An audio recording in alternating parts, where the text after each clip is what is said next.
Hello dear students, সবাইকে basic study YouTube চ্যানেলে স্বাগত জানাই। আজকে আমাদের 60 ডে স্পিকিং ইংলিশ কোর্সের ডে 3। কারণ আমি চ্যালেঞ্জ নিয়েছি এই 60 ডেতে তোমাদের ইংরেজি বলা শেখাবো। যারা প্রথম এবং দ্বিতীয় ভিডিওটি দেখোনি, যারা প্রথম এই ডে 3 ভিডিও দেখছো, তোমাদের রিকোয়েস্ট করবো তোমরা প্রথম থেকে ভিডিওগুলো দেখো শেষ পর্যন্ত, তাহলে তোমরা আরও ভালোভাবে বুঝতে পারবে এবং জিনিসটি ক্লিয়ার হয়ে যাবে।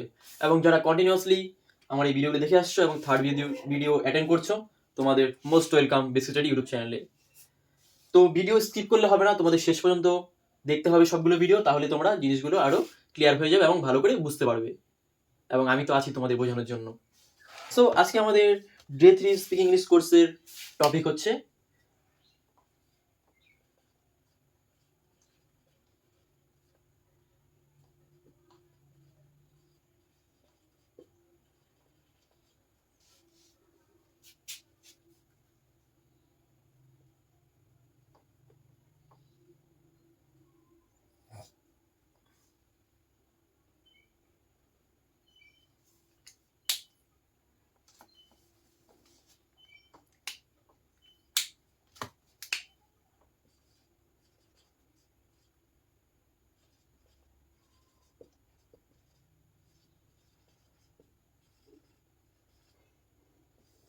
ইম্পারেটিভ সেন্টেন্সের ব্যবহার। আমরা সকাল থেকে রাত পর্যন্ত অলওয়েজ সবসময় আমরা কি এই ইম্পারেটিভ সেন্টেন্স ইউজ করি। তো অনেকের মনে কোশ্চেন আসতে পারে, what is call imperative sentence? Imperative sentence কাকে বলে? আমি লিখে দিলাম বোর্ডের মধ্যে তাহলেই হয়ে গেল? না, ইম্পারেটিভ সেন্টেন্স হচ্ছে কি দুই ধরনের। একটি হচ্ছে কি অর্ডার বা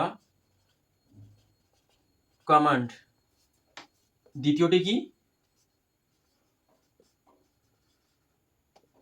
রিকোয়েস্ট বা কাইন্ডলি অ্যাডভাইস। তো আমরা প্রত্যেকেই সকাল থেকে রাত পর্যন্ত এই ওয়ার্ডগুলো ইউজ করে থাকি। তো আজকে আমরা এই ওয়ার্ডগুলি জানবো। সো ইম্পারেটিভ সেন্টেন্স হচ্ছে কি কোনো কিছু অর্ডার বা কমান্ড, আদেশ দেওয়া। আমি ধরো কাউকে আদেশ দিলাম, bring a cup of T for me, আমার জন্য এক কাপ চা আনো। Bring a glass of water for me, আমার জন্য এক গ্লাস জল আনো। তো এটা বোঝাতে আমরা কি অর্ডার বা কমান্ড বোঝাবো। আর রিকোয়েস্ট বা কাইন্ডলি বা অ্যাডভাইস বলতে কিভাবে ব্যবহার করবো? Please give me a pen, আমাকে একটি কলম দাও। প্লিজ হেল্প মি, আমাকে সাহায্য করো। তারপর কি বলতে পারি? প্লিজ টিচ সামথিং, আমাকে কিছু শেখাও। তো এগুলো কি রিকোয়েস্ট, কাইন্ডলি বা অ্যাডভাইসের মধ্যে পড়ে। আরও আমরা ডিটেলসে জানবো। তো এই অর্ডার বা কমান্ডের স্ট্রাকচারটি কি হবে? V1 plus object. যেমন কি ব্রিং এ কাপ অফ টি, এক কাপ চা আনো। আর এটার কি হবে? প্লিজ বা kindly plus V1 plus object. একটা উদাহরণ কি, প্লিজ হেল্প মি, আমাকে সাহায্য করো। প্লিজ সিট ডাউন, দয়া করে বসে যাও। সো এইভাবে আমরা এই দুটো উপায়ে ইউজ করে থাকি। সো ইম্পারেটিভ সেন্টেন্স আমরা কি দুইভাবে ইউজ করি, অর্ডার বা কমান্ড, আরেকটা কি রিকোয়েস্ট বা অ্যাডভাইস বা কাইন্ডলি হিসাবে। সো ইম্পারেটিভ সেন্টেন্স অর্ডার অনুযায়ী আমরা স্ট্রাকচার দেখে নেব সেপারেটলি, তাহলে আমরা জিনিসটা আরো বেশি ক্লিয়ার হয়ে যাবে।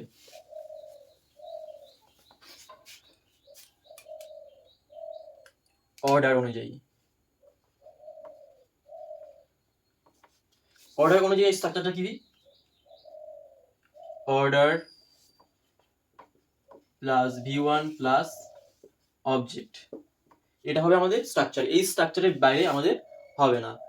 সো ইম্পারেটিভ সেন্টেন্স অর্ডার অনুযায়ী এই স্ট্রাকচারটা হবে। যেমন কি আমরা কাউকে যদি কোনো অর্ডার করে থাকি, যেমন কি সকালবেলা ওয়াশ ইওর ফেস, মুখ ধুয়ে নাও। তারপরে কি,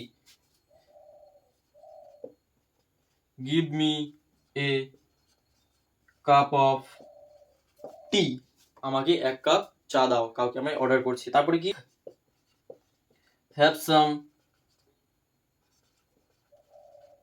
ব্রেকফাস্ট। তারপরে কি, টেক বাথ, স্নান করে নাও, টেক বাথ, স্নান করে নাও। তো এগুলো কি আমরা অর্ডার বোঝাতে ব্যবহার করি। যেহেতু আমরা এই স্পিকিং ইংলিশ কোর্সটি 0 লেভেল এবং গ্রাউন্ড লেভেল থেকে শুরু করছি, অনেকের হয়তো এগুলো জানা আছে, বা অনেকে হয়তো জানে না, বা অনেকে হয়তো মোটামুটি জানে। সবার জন্য, যারা জানে না এবং যারা অ্যাডভান্স লেভেলে আছে তাদের জন্য। কারণ আমি 0 লেভেল থেকে এবং গ্রাউন্ড লেভেল থেকে শুরু করছি, যাতে সবার জন্য বেনিফিট হয়। তো যারা জানে তাদেরও বলছি, তোমরা ভিডিওগুলি দেখো, স্কিপ করবে না। হয়তো তোমাদের কোথাও ছাড়া পড়ে গেছে বা কোথাও তোমরা ভুলে গেছিলে, তো এখান থেকে তোমরা জিনিসটি বুঝে নিতে পারবে। So I want to tell all of you that don't waste your time, because you don't know when time goes on. So stay with us. I hope I can, you all can. So আমরা কি order অনুযায়ী যে success হবে, প্রথমে আমাদের order হবে, তারপরে V1, তারপরে অবজেক্ট। যেমন কি, ওয়াশ ইউর ফেস, তোমার মুখটি ধুয়ে নাও, এটা আমরা একটা অর্ডার করছি। Give me a cup of tea, আমাকে এক কাপ চা দাও, এটা আমরা অর্ডার বোঝাচ্ছি। হ্যাভ সাম ব্রেকফাস্ট, তুমি সকালের খাবার খেয়ে নাও। টেক বাথ, স্নান করে নাও। এখানে কিন্তু অর্ডার আসছে না, কিন্তু আমরা জিনিসটা অর্ডার বোঝাচ্ছে। তো এইভাবেই আমরা প্রতিদিন সকালে বিভিন্ন ওয়ার্ড ব্যবহার করি, সকালে হোক, দুপুরে হোক, রাতে। তাই সকাল থেকে রাত পর্যন্ত যে ডেইলি ইউজ করি আমরা ইম্পারেটিভ সেন্টেন্সগুলি, সেই উদাহরণগুলি আমরা নিয়েছি। এবার এই অর্ডারটা যদি আমরা নেগেটিভ বলি, যে না আমি এটা করব না, আমাকে এটা দিবে না, আমাকে এটা বলবে না, তখন আমরা এটা কিভাবে ইউজ করবো? তাহলে কি, অর্ডার ইন নেগেটিভ। তো এটার স্ট্রাকচারটা কি হবে? খুব সহজ, don't plus V1 plus object, এই স্ট্রাকচার অনুযায়ী আমাদের হবে। তো একটা উদাহরণ করবো। কাউকে আমরা যদি, কেউ যদি ধরো তোমার সামনে খুব চিল্লাচিল্লি করছে বা খুব মজা করছে, তাহলে ধরো তুমি মনোযোগ সহকারে পড়াশোনা করছো, তোমার সামনে কেউ মজা করছে, তুমি তখন তাকে কি বলবে? ডোন্ট মেক ফান, মজা করবে না, কারণ আমি এখন পড়াশোনা করছি। তুমি এটা বলবে যখন তুমি মনোযোগ সহকারে পড়ছো, কেউ মনোযোগ সহকারে আমাদের ভিডিও দেখছো, কেউ পাশ থেকে তোমাকে ঠাট্টা করছে, তুমি তখন তাকে বলতে পারো ডোন্ট মেক ফান, মজা করবে না, কারণ আমি এখন বেসিক স্টাডি ক্লাস দেখছি। তারপর কি বলতে পারবে? ডোন্ট মেক নয়েজ, আওয়াজ করবে না। তারপর কি বলতে পারবো? ডোন্ট টেল আ লাই, তোমার সামনে কেউ মিথ্যে কথা বলছে, তুমি জানা সত্ত্বেও, তুমি সত্যিটা জানো, তাও তোমার সামনে কেউ মিথ্যে কথা বলছে, তুমি তখন বলবে ডোন্ট টেল এ লাই, মিথ্যা কথা বলবে না। তারপর কি বলতে পারো? ডোন্ট শাউট অ্যাট মি, আমার উপর চিল্লাচিল্লি করবে না। তো এরকম বহু ওয়ার্ড আছে যেগুলো তোমরা নেগেটিভে ইউজ করতে পারবে ইম্পারেটিভ সেন্টেন্সে। সো তোমরা আমাকে কমেন্টে জানাবে জিনিসগুলো বুঝতে পারছো কিনা, এবং উদাহরণ তোমরা কমেন্টে লিখে জানাবে, তাহলে আমি বুঝতে পারবো যে না তোমরা আমার ক্লাস বুঝতে পারছো। তারপরে রিকোয়েস্ট বা এবার অ্যাডভাইসে আসি। এরপরে আসবো আমরা হচ্ছে রিকোয়েস্ট বা অ্যাডভাইস।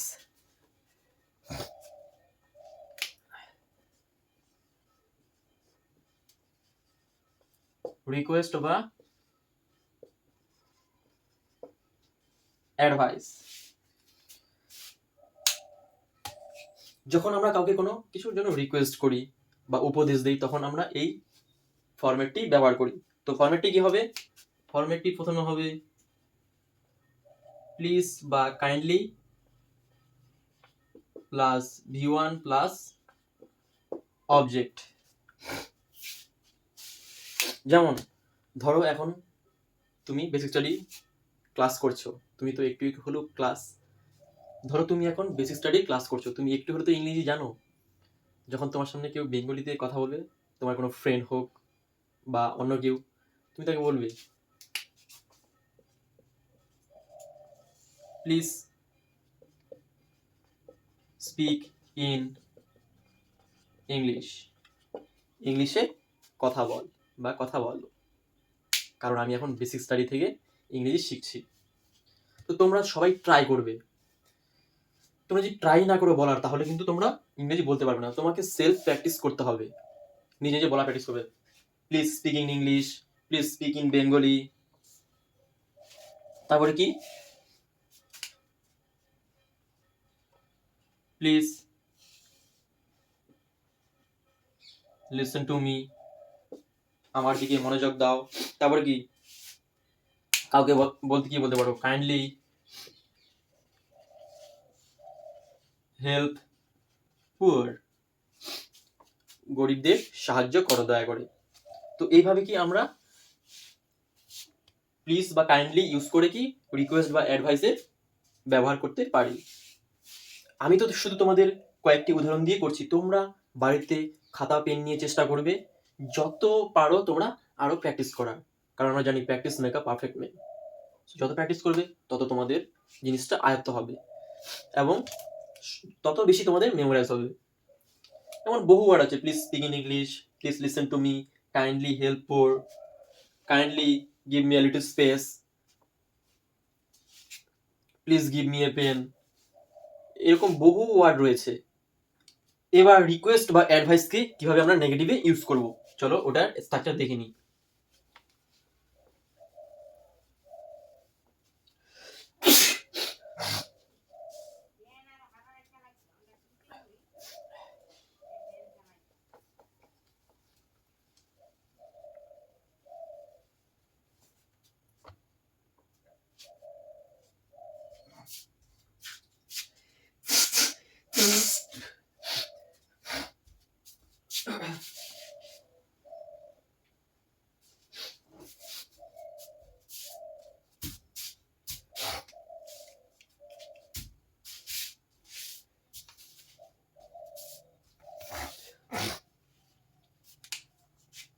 প্লিজ বা কাইন্ডলি সেম থাকবে, শুধু আমাদের এখানে কি চলে আসবে, do not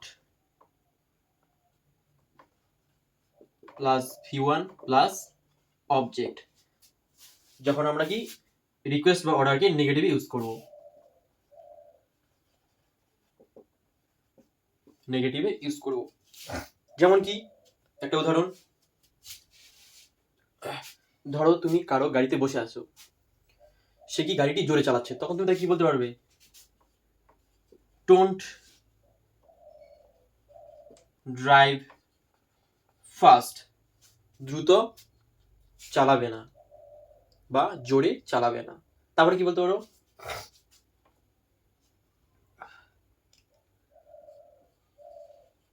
please don't drive fast. তারপরে কি বলতে পারো, ধরো তোমার সামনে কেউ ধূমপান করছে, আমরা সবাই জানি ধূমপান স্বাস্থ্যের পক্ষে হানিকারক। তো কেউ ধরো তোমার পাশে ধূমপান করছে, তখন তুমি তাকে কি বলতে পারবে, প্লিজ বা কাইন্ডলি ডোন্ট